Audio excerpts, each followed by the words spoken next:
Regulatory affairs का। ये regulatory affairs basically क्या होता है, is affair in pharmacy process of ensuring that the drug meets the regulatory standards for human use. Drug जो है हमारा रेगुलेटरी स्टैंडर्ड को मीट करे इसलिए रेगुलेटरी अफेयर बनाया जाता है।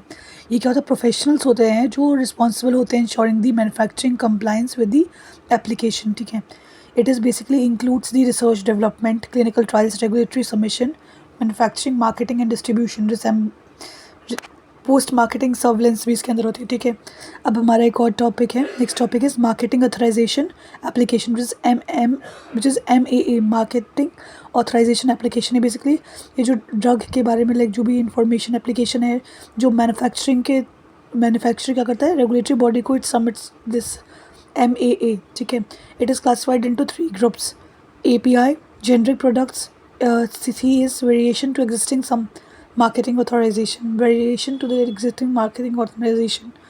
अब हमारा है एक्टिव सब्सटेंस मास्टर फाइल। ये बेसिकली DMF का टाइप है जो कहते हैं contain data of the manufacturing, quality control and stability of the drug.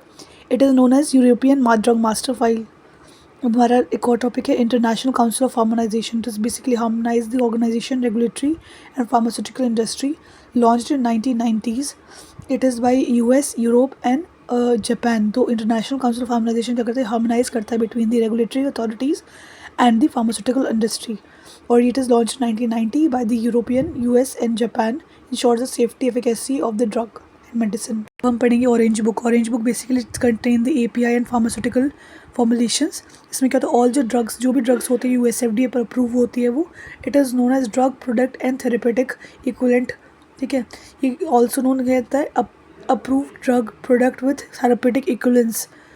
और ये क्या होता है, बेसिकली फोर्थ हमारा पॉइंट है, it helps the researchers and medical professionals easily search the generic drug and the patent. So it is electronically available and it is free database. It is available in the mobile app since 2015 with the app name OB Express, जो as we said medical professionals को use करते हैं, which in this helps with the help of Orange Book, researchers and medical professional easy search the generic drug and patent drug and drug products। और वो जो application है उसमें first all the edition of Orange Book from the first edition to the recent edition उस वाले app पे available हैं। Orange Book का फर्स्ट एडिशन आया था 1980 में। फर्स्ट एडिशन क्या होता है, फाइनलाइज हुआ था 1918। All the edition of the Orange Book was also available on drug patent watch website.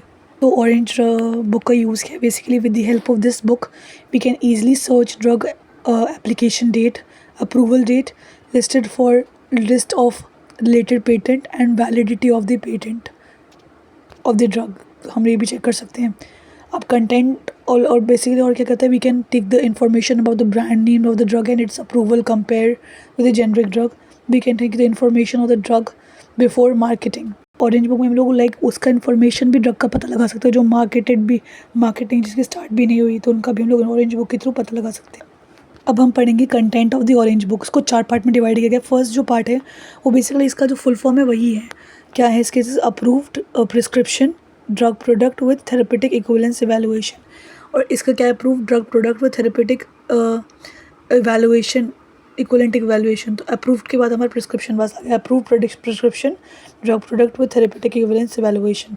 And the second one is approval of the OTC drug product for those drugs which are not being marketed or approval yet। ठीक है, हमारा third है the list of drug. इसके अंदर वो भी होता है कि लिस्ट ऑफ ड्रग होता है जो it is approved by the section 505 of the food and drug cosmetic act. हमारा फोर्थ है cumulative list of approved drug product that has been discontinued from the market. Orange Book के अंदर से हम लोग जो अप्रूव्ड ड्रग प्रोडक्ट हो चुका है उसका भी हम लोग इन्फॉर्मेशन निकाल सकते हैं। जैसे कि इसका एग्जांपल है थैलिडोमाइड, हम जो मार्केट से डिसकंटिन्यू कर दिया गया उसका भी इन्फॉर्मेशन हमारे पास ऑरेंज बुक के अंदर मिल जाएगी। फेडरल रजिस्टर बेसिकली क्या होता है, एक ऑफिशियल जनरल होता है US फेडरल गवर्नमेंट का। ये पब्लिश हुआ था basically, publish rule from the government agency. इसमें क्या क्या चीज़ें पब्लिश होती है, rule for the government agencies, propose rule, public notice and executive orders and other presidential documents. ये हर वीक पब्लिश होता है। एक्सेप्ट इन फेडरल जो होता है हॉलीडे होता है उसके अलावा सब हर वीक पब्लिश होती है। तो ये फेडरल रजिस्टर एक मीन है कि सरकार को कोई इन्फॉर्मेशन पहुंचानी है पब्लिक के लिए, और चेंज और गवर्नमेंट कुछ भी चीज़ें पॉलिसीज़ में चेंज हो गया, कुछ भी हो गया, तो वो एक मीन हमारा फेडरल रजिस्टर प्रोवाइड करता है of the for of like use government, जो इन्फॉर्मेशन प्रोवाइड करती है पब्लिक को। तो फेडरल रजिस्टर एक टाइप का जनरल होता है जो यूएस फेडरल गवर्नमेंट का होता है, जो हर वीक पब्लिश होता है। इसके अंदर क्या होता है, रूल, गवर्नमेंट की एजेंसी के प्रपोज्ड रूल्स होते हैं, पब्लिक नोटिस होते हैं, एग्जीक्यूटिव ऑर्डर्स होते हैं, प्रेसिडेंशियल डॉक्यूमेंट्स होते हैं, जो क्या होता है बेसिकली हमें एक मीन की तरह काम करता है of the government to announce anything to the public regarding any changes और announcement in the rules and regulations या कुछ भी। इसका बेसिकली मेन पर्पस क्या है कि पब्लिक को इन्फॉर्म रखना। अब code of federal regulation basically क्या होता है, ये कंपाइलेशन होता है general and permanent rules published by federal register. जो जनरल और परमानेंट रूल्स होता है जो फेडरल रजिस्टर में होता है पब्लिश, तो उसको कंपाइल करने का by executive department and agencies of federal government.